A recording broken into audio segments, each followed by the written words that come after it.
Hello and welcome everyone. In today's video I will show you how to change your Instagram password. To do this it's very simple. You have just to go to Instagram, open the app, and after that go and click on your profile picture on the bottom right of the screen.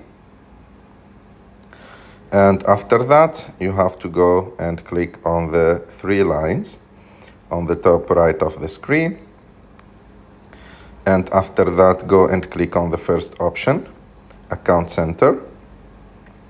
After that, go to the option Password and Security. Click on Change Password. After that, choose the account that you want to change the password of it.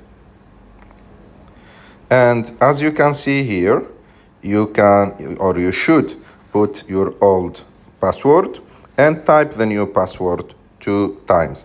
And you have here an option that you can check it to log out of other devices, and you can choose this option if someone else used your account. I hope that you like this video. If you like this video, don't forget to subscribe to our channel, to like this video, and see you in the next one.